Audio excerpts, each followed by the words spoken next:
We are live. Hey So everybody, let me check if I'm live too. I always feel like I have to jump in like the first instant.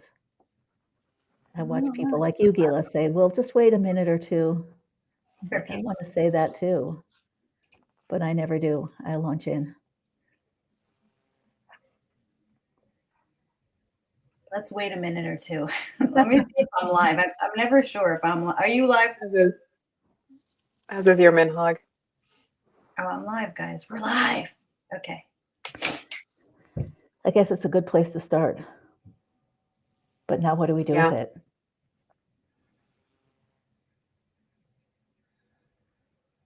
there you are. Um, should we start talking? Yeah, go ahead. Oh, Start somebody, talking. one of us, all of us. You start Okay, talking. I'll start. Okay.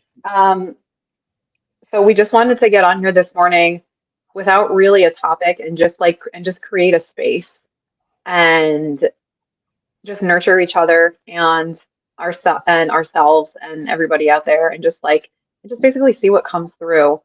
Um, That is the topic. The I, topic is I Gila don't suggested, helping others, helping each other through helping our the yeah home helping stretch. others through the home stretch and what comes up for me is the concept of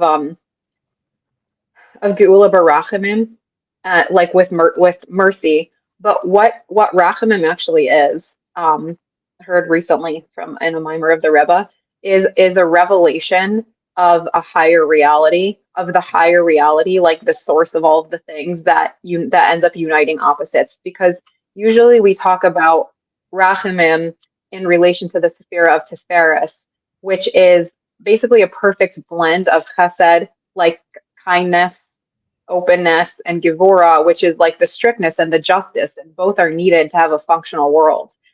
And so Tiferes, I learned there's like this nuance here, where the Tiferes finds like the common ground between the Chesed and Gevura and harmonizes it and blends it. But Tiferes as Rachamim manifests through it is actually, it's not the common ground between the Chesed and the Gevura. I keep saying Devora, that's funny. It's the higher, it's actually the revelation of the source that's beyond both of them, that's bringing all the things into existence. And this is abstract. I don't have anything more concrete to say about it except that, but maybe it'll be a good jumping off point. And I mean, that's it's actually what when we're asking for Rachamim, we're asking for the revelation of the source of where the higher source of where everything is coming from, essentially. when you see that, And that's probably why you see the Zohar is purpose. You Geula see the Barachamim purpose. that's probably why it says B'Sifra Da Yachon Min Galusa Barachamim. Why we say Geula Barachamim is through Panemius Hatara is because then you see through all of the coverings and the stringencies and you understand the soul processes that are playing out and what's going on. And you can turn face to face with what's really happening from the perspective of the souls and the needs of the souls. And when you stay face to face with it, as the Alter Rebbe says in Tanya, you sweeten the Gevuras forever in their source. You turn everything into manifest sweetness, or you experience everything that's coming through as sweetness.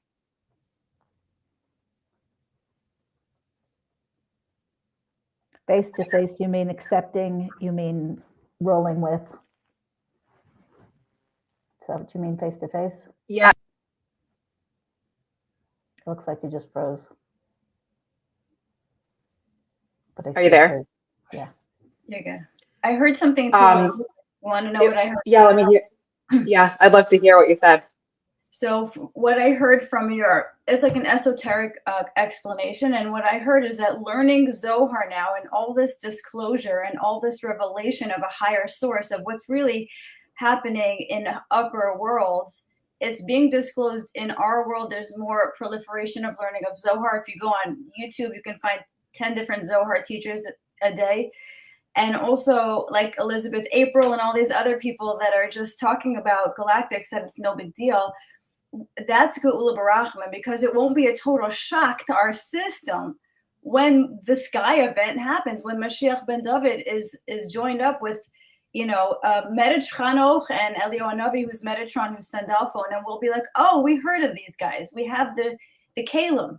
to process events. And that, I think, is what Gula Barachman might translate to. What do you I don't think? think I have the kalim for that. You're so cute. I love you. These things seem a little bit like, okay, I think maybe my role will be just to listen right now. I think that might be a good role for me. What do you think, Ani? What do you think of what I said? I kind of agree with that. I think that, I mean, the point of all of this is the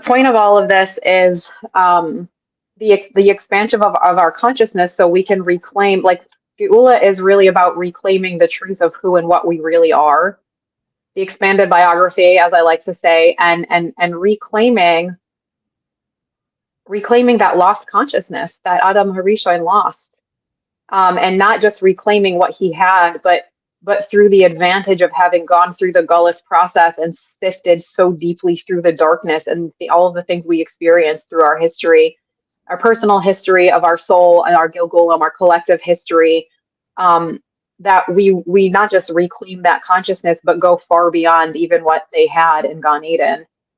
And I think it's like what you're saying, Geula Barachim gives us the kalim to see and receive in a much more expansive and expanded way, which includes, all the things that you said. Well, there was a great point that I shared with you guys, that I was always a little bit annoyed at Moshe Rabbeinu, at Moses, for taking the mixed multitude out of Egypt with us, because they have been no kidding. No kidding. They've been the thorn in our side, of so humanity's side, not just the Jewish people, but the thorn of humanity. We have a name and a face. This is part of the Gula Barachim also, because we finally, Amalek has been unmasked. The Erev Rav, we know who they are. We know the 13 bloodline families. So that's part of the Chesed, the Gula Barachim, is just the information, the disclosure of unmasking this enemy. But I understand deeper that from the Shar HaPesukim that Ani told me to read, is that Moshe Rabbeinu comes from the same source, the Da'as of, I forgot the exact quote, the Da'as of Yesod or something. He comes from the same spiritual origin of the Erev Rav, which is why he felt this, he was compelled to try to transform them into good. And it's not about ridding the world of evil. It's the hope that they can up-level and transform to good. So Adam Harishon, Adam, what made me remember this is that Adam had his descent into darkness for 130 years and created the Erev Ra. He's the one who created these disembodied souls, the negative forces in the world, through this 130 years of, just what did he do for those 130 years? He kind of like slept around. What did he do, Ani, for those, do you know? Or Shifra?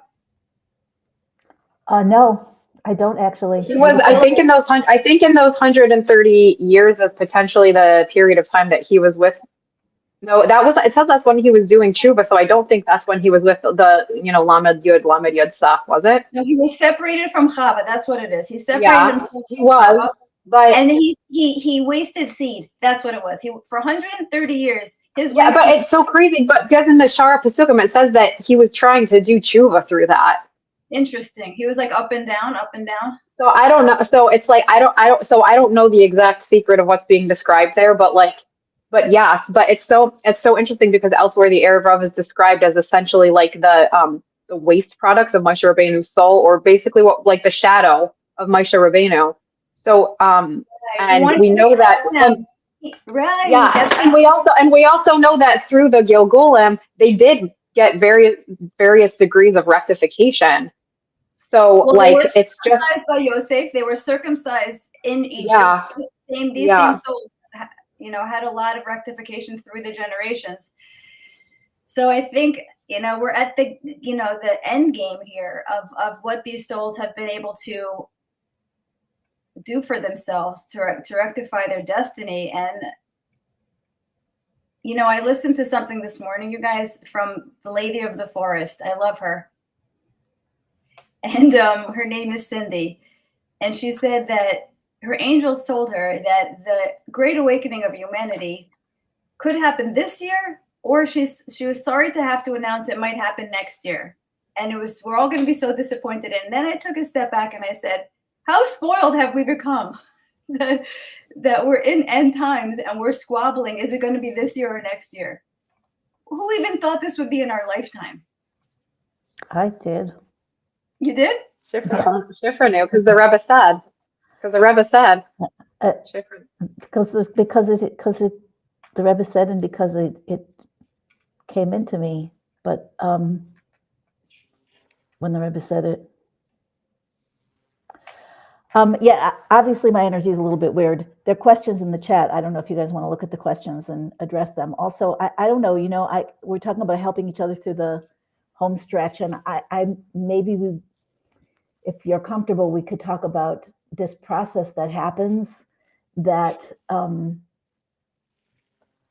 more inner, I'm just going to call it darkness, let's say density comes up, whether it's because of triggers or whether it's because of who knows. Yeah, I guess there's some triggers, even if we're not conscious of them, but whatever the reasons are, it seems to me that we go through cycles where that density comes up and feels very derailing and kind of pulls us into old stories.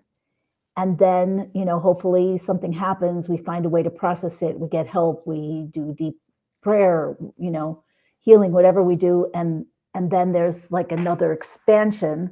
So what came up in the form of darkness now is like an additional light and consciousness and maybe power, maybe joy.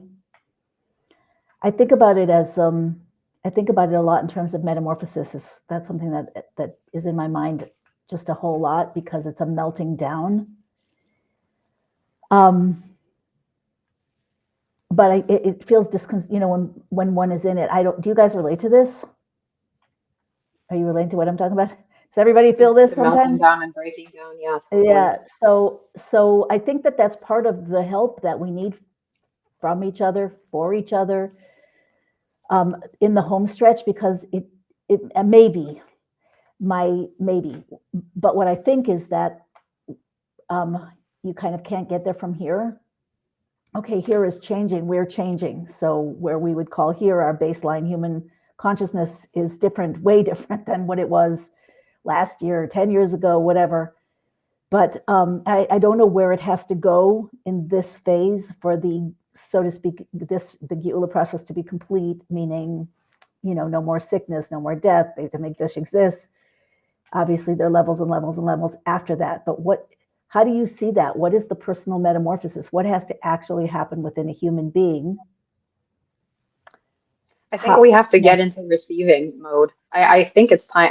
I feel deeply that it's time to get into receiving mode. Like we're coming across the finish line, and I feel like it's time to like really settle in and like be in receiving mode. And it doesn't mean we don't do anything. Like, we're still showing up to talk and to talk about our experiences and share what we're seeing and feeling. And Gila and I were talking about this the other day, just in relation to personal things going on in our lives, but that it really deeply feels like it's time to just like receive everything that's coming, receive the revelations, and that doesn't mean be passive and do nothing, but it means go into the space of like, not like what more do I have to change and force, and where do I have to get to, but instead be like, here I am, let me receive, like, which is really being in Shabbos mode. And Geula is Yom Shekulo Shabbos, the day that is completely Shabbos, so just the era that is completely Shabbos. What does it actually mean to you when you wake up in the morning? To receive? Yeah. To not wake up with this massive anxiety drive of what do I have to do to fix things. And the thing is that can absolutely be coming from the soul, because the soul may be screaming at you. You have things that you need to do. You need to get pushed into places that are uncomfortable for your human consciousness. And so it can actually be a productive thing sometimes. But then there's also the part of it that's coming from my nervous system is just jacked up from being in that mode for so long. And now I actually have to just let my nervous system rest. Like Shifra, you and I have talked about going from that netzach of that drive, and shifting into the hod. which is the rest and the submission and sublimation to the higher reality. I'm still thinking of it And as celebration. and celebration, yeah, Mhm. exactly. Celebration, the hood of the celebration, the Thanksgiving, the splendor, all of the things. Um, so for me personally, it means like waking up in the morning and being like my soul telling me like it's okay to like not do anything today except for take care of the kids and like make sure that they're healthy and happy and ate some food, and I'm gonna sit in bed all day and do a couple client sessions in bed and just like sit and rest and like let myself expand through rest instead of through like in massive intensity, which is the track that I've been on forever, especially the past 5 years, that it really is like, okay, that parcel that needed to be delivered through me, like it's reached its destination. And like now we can do it expansively. I have a question about that, but Choice Times just posted something really interesting that's that's like resonating in my body as yeah. Can you guys see the chat? Yeah. So in this week's reading, God says, come to Paro, El Paro. I think it means to align with Hashem first before engaging in the lower world. And that feels very strong to me. That's what you would call receiving. Mm, I mean, but yeah. I also want to ask you, Ani and Gila, like you keep saying it's okay, not just now, but you keep saying it's okay to just rest. It's okay to not do. It's okay to, and maybe because I had more immersion than you in a phase of history, of spiritual history, of messianic history, where it was, when the Rebbe took his leadership, he was coming after the previous Rebbe, and the previous Rebbe, who was Rebbe mostly in Soviet Russia and was in prison, and there's a famous story that he made. He asked 9 people, he being the 10th, to make a vow to spread Torah in Soviet Russia at pain of torture and death, to the point of Mesiras Nefesh, till they would take it till the end. And some of them actually were killed doing that. So from there, we moved into a different paradigm with the Rebbe, which was, this is the final stage. This is tshuva. This is self-responsibility. I don't know what else you would say to that. And now, and then the Rebbe in 1992 at the gathering of the Shluchim said that there comes a time from time to time we have a completely new service that's so different that it's like we're in a new phase that calls for almost a completely new service. And he explained that now it's time for us to go through the shara, through the gate of Mashiach, and everything that we do, that we continue to do mitzvahs, etc., but we do it through the gate of Mashiach. Whatever that, like, it's up to us to know what that means, to figure out what that means. And then you're saying, and there were other things the Rebbe said, that we're moving from Bir Netzutzot, from elevating the sparks, to Yichud Yichudim, to making unifications, that we have to become tzaddikim. You mentioned that in your broadcast. The Rebbe said that we can, and therefore we have to, therefore we must, because you have to use everything you have. Anyway, long prelude, but what makes you say that it's okay? Like in terms of like spiritual logic, holy logic, Mm-hmm. what makes it okay and good to move from, making an effort, conquering the world, going beyond yourself, getting over the line, we're in transition, and you're saying rest. Because rest does move reality forward. Rest is productive. Because Explain. if my nervous system is totally jacked from being in Netzach mode and running around doing this thing and doing that thing and making that video and conquering this piece of darkness in myself, there comes a time like a Shabbos where it's like the work of the 6 days is done, at least for right now, right? For this moment, and just rest with how things are and recalibrate in a higher way. Recalibrate now. Take some time to recalibrate. And because you've done your work now, let Hashem show you his moves. Let Hashem make your moves for you, right? Like we have the Shemitah year, which is like basically a whole year of Shabbos, where it's like you're not working the land this year. You have to let Hashem show you how he's taking care of you from externally. And when my nervous system is constantly in go, go, go mode, all I'm feeling is my own go, go, go, and my own hispilus, my own anxiety, even if it's productive anxiety, my own, like, whatever is fueling me on the ground or from beyond the ground. But when we go into rest, and I'm going to pull back now and I'm going to rest, which is again a productive rest, like I'm still doing things that need to be done. But that's when I make space for Hashem to show me how he's really my partner and how he is really here in all things at all times, interacting with me, being with me. And And stepping that, into the resonance of Shabbos mode. right, exactly. And I'm not saying that that's going to be like, there's not going to be more netzach and things like that. There's always going to be a pushing and a pulling. There's always going to be that you know, that flow, that back and forth flow. Maybe until everything becomes so unified that you don't even feel that anymore, like for us consciously. But right now, for me, at least, it definitely feels like a space of rest where I can let Hashem, like Hashem being like, you really, you did all the things, and now rest a little bit, take it down a notch.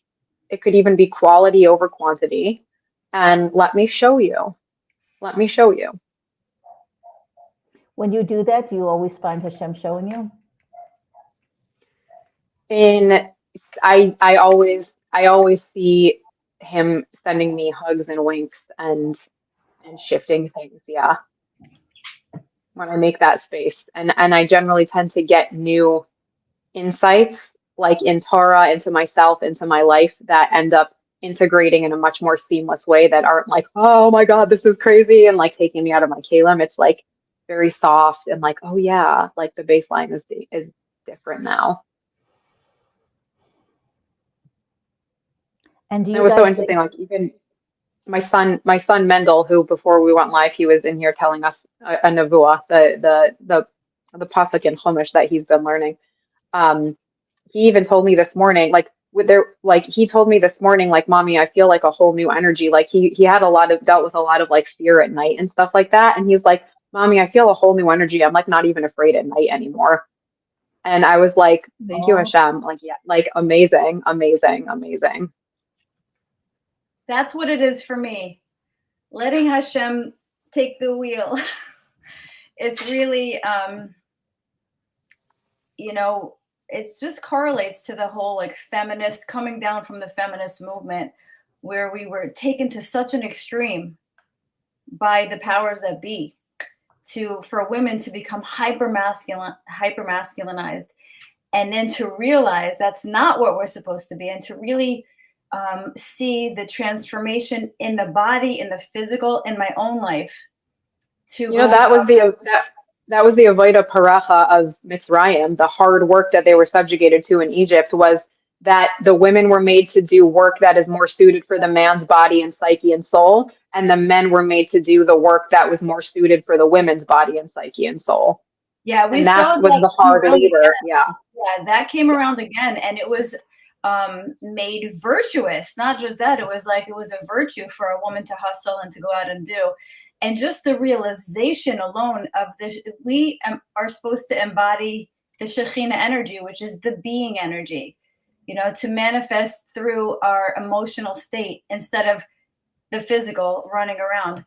And just seeing in my own life, like the things that I want in my relationships and my, you know, anything in my reality that I want to see made manifest. I just sit with the emotion of how it will feel when I have it. And I'm like, Hashem, however you bring it to me, I'm open. And Yeah. it's like Hashem's pleasure. It's like he's the man of the relationship. And that's why this is Geula is through the women. Because when we hone this in, when we really learn how to sit back and let Hashem delight us, that's Geula.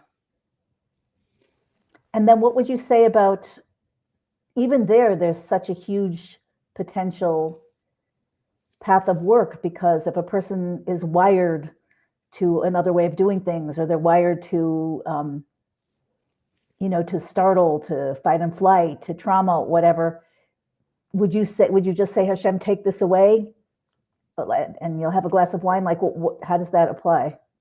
Well, I first you definitely have to ask for what the state that you need to get into, and then you need to practice moments of that and and and figure out where you can make those Hashem, new bring me the choices. information. You don't know what'll come on your Yeah. feed that day. Hashem, bring me the Mhm. information. How am I? What is somatic yoga? I saw somatic yoga come across my feed the other day. I'm like, that looks like really good. Like Hashem will bring you the mechanisms. It's just a matter of understanding that everything throughout your day are messages from Hashem. And when you really, view life through that filter, Hashem will truly, just wow you. He will flirt with you all day long. Yeah, I've experienced that. The thing is that when I'm not in that space, then I'm not experiencing that. Right. That's the work. That's the work yeah. of life. So going back to this post of Choice Times about Bo El Paro, I'm just thinking, in the Sikha and Bo, that the most recent one that the Rebbe gave talk on that parsha, he described Paro of Kedusha, Pharaoh It's at a holy Pariu, level, is pretty right. the bursting forth of all of the levels of reality that are usually Unbounded not light. even connected to the ability to be revealed, and that God Himself comes with us to that level to hold our psyche together to be able to handle that level of revelation. I guess that's the real Oros of Tohu that the Rebbe was referring to, or the highest level of it, maybe. That the Rebbe said we have to bring Mashiach in the way of the lights of Tohu in the vessels of Tikkun. Yeah, that's why I drop F-bombs all the time. My holy work. Someone's got to do it. Yeah, someone's got to do it. He's a nice job. Why not me? Yeah, exactly. Anyway. It calls to you. Yeah, so it still feel yeah.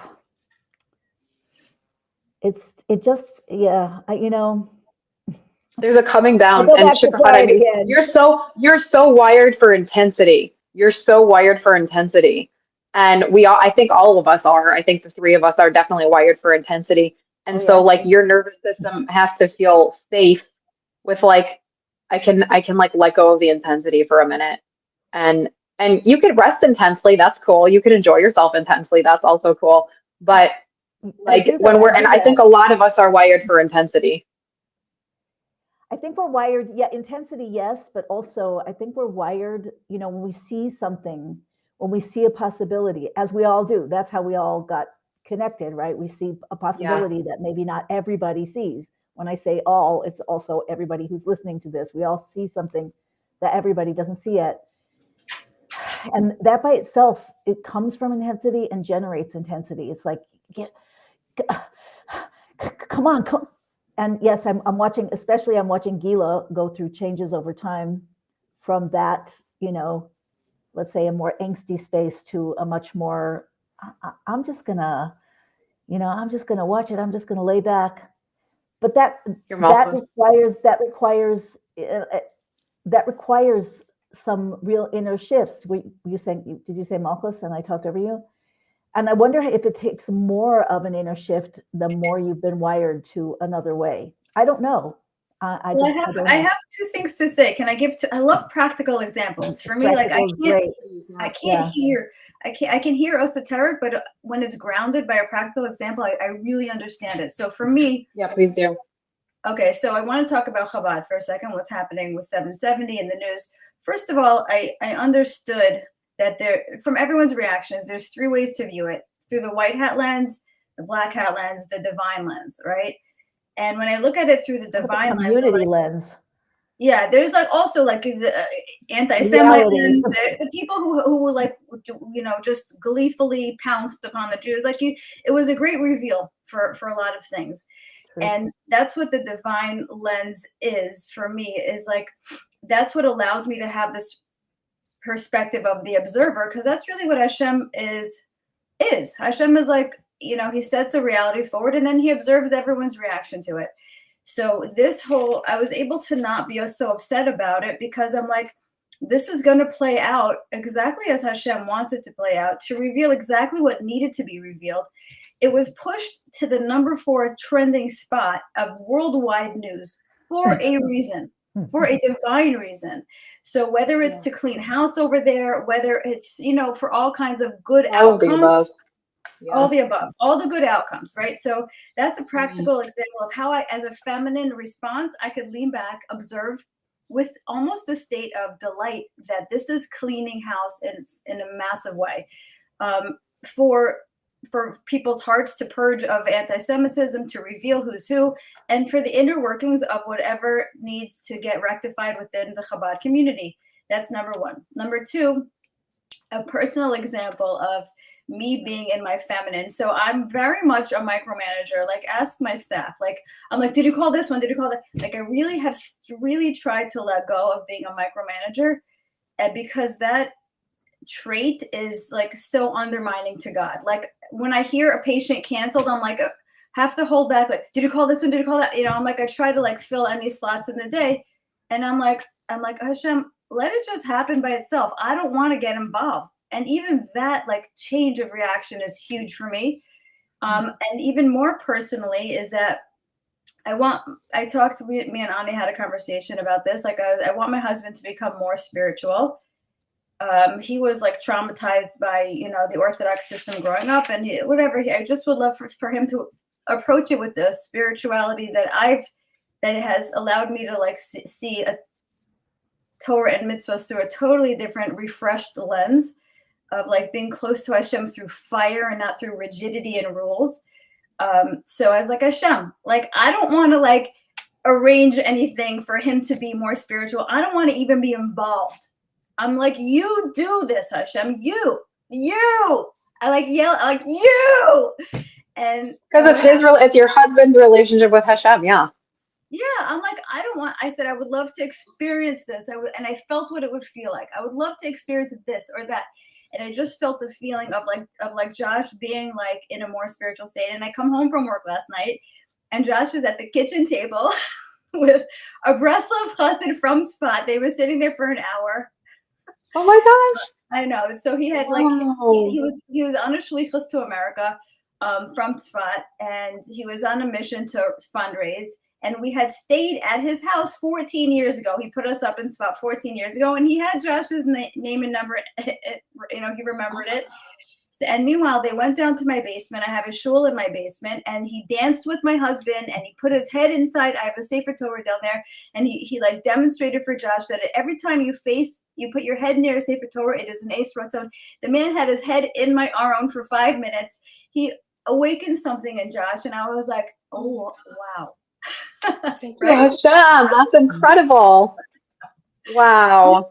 If I even tried to pull that off, I could never have done that. So it's like, even just like being like, because that could just slip by, and I don't acknowledge that Hashem did that. And just I think all Hashem was looking for is that nod that, okay, Hashem, that was you did that, keep it coming. Yes.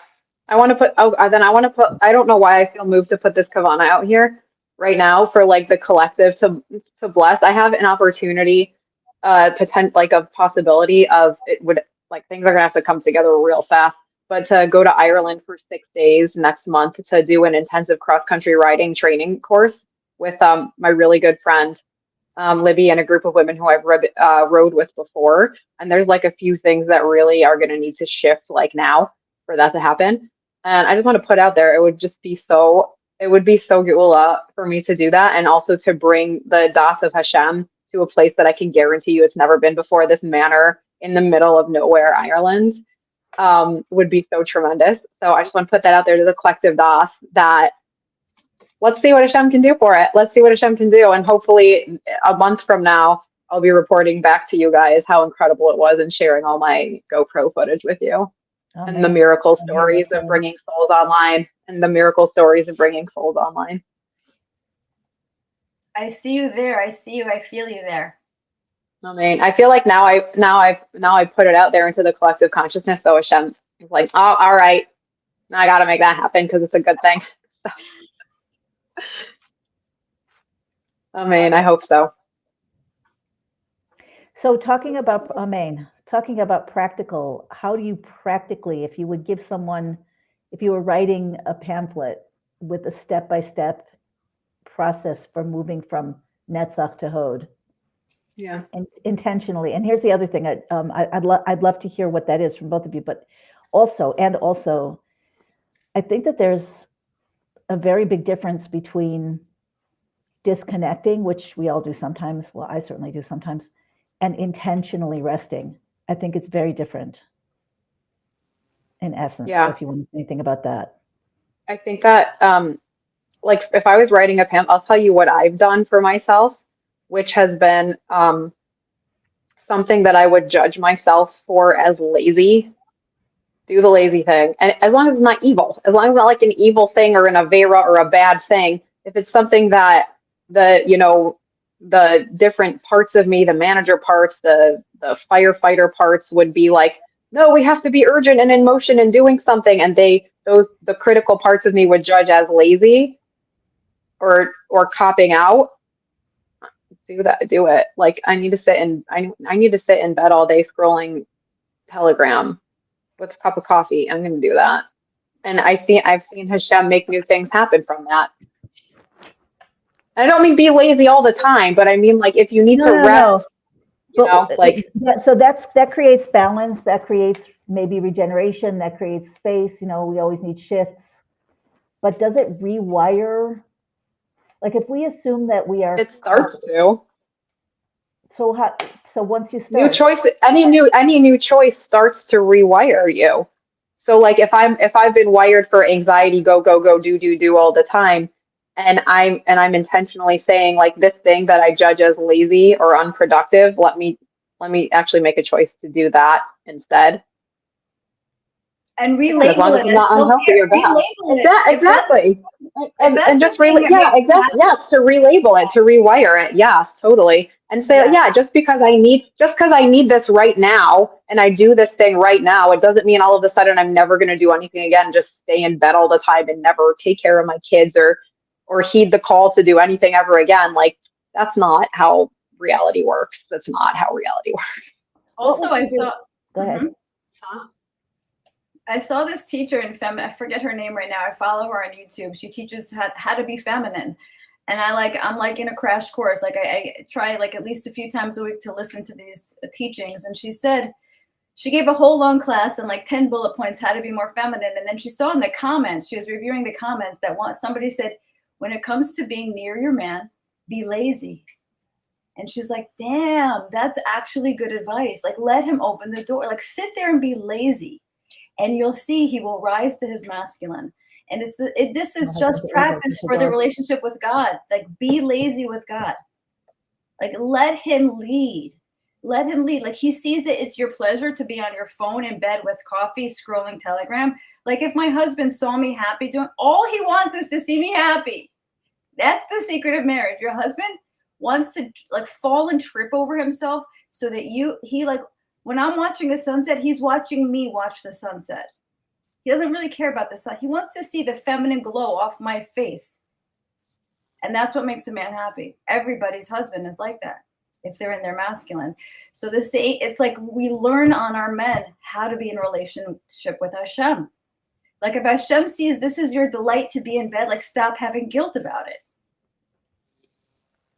I'm talking to myself here. Stop having guilt about it. Totally. Just understanding how rest can be productive. Rest can for sure be productive, but I think I'm asking a deeper question than that, or the further question than that. And that is, how can you go from, you're talking about a state change. Like one of you posted a cartoon recently about the difference between Hishtadlus, making an effort, and Bitachon was trusting, and making the effort was a guy with a fishing pole sitting on the dock. He was sitting with the fishing pole, and then behind him, the fish was jumping into the bucket. Yeah. The bucket of trust, right? So the effort, he was sitting there waiting. The trust, the fish was jumping in by itself. So let's just say that that's a kind of a general way of describing a shift to much more closeness with Hashem, to much more of that feminine relationship. And it's a side question, not my main question. Why did it have to be so masculine to start with? Why did it have to be so intense? It's been so intense. But if we're doing that shift, so maybe rest, maybe reframing rest is a way to start.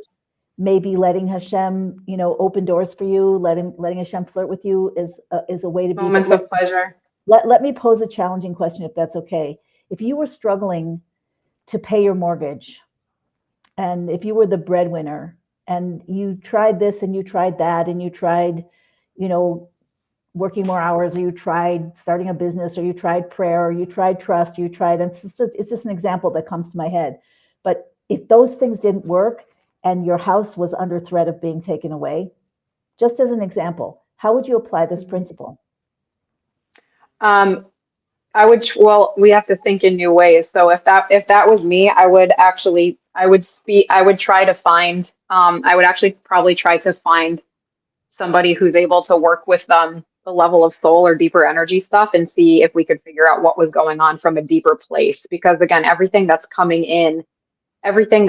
into reality, especially now, we are going to be able to find and uncover like the deeper roots and figure out what state change needs to be made in order to clear that situation out. So that reality or change assumption, everything comes to from look you. for the state change. Yeah, to look for the state change, essentially, that needs to be done. Peter Pan, you're funny. I'm watching you. I actually have to hop off in like a minute because I can hear we have a 2-hour delay for school over here, and then busing got canceled.